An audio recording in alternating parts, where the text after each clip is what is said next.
A former female priest who spent more than 2 decades in the Episcopal Church is now speaking out after being defrocked because she embraced another faith. Today, Ann Holmes Redding calls herself both a Christian and a Muslim, but her move to Islam came at a very high price. Dan Harris reports on this woman's test of faith.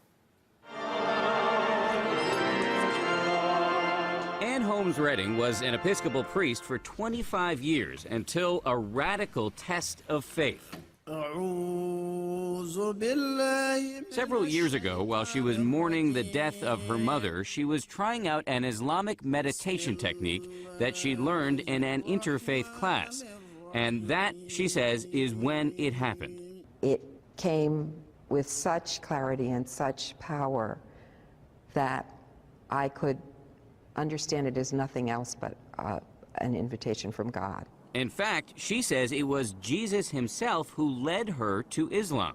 You think Jesus led you to become a Muslim? Yes, yes.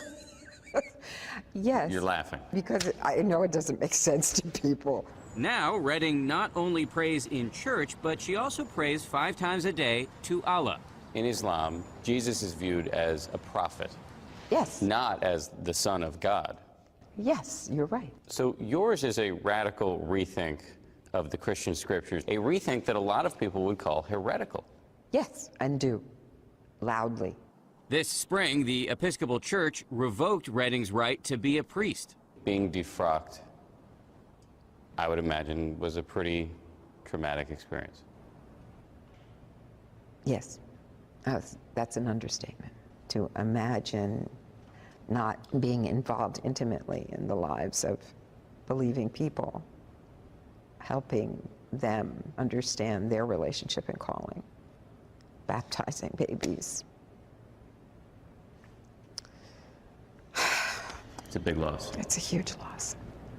Redding admits she still struggles to explain her transformation, even to herself. I am the one who's going to have to answer for this. I'm the one who's going to have to answer for what I've done with my life. And do you feel confident about that moment? It's in the best of hands. Dan Harris, ABC News, New York.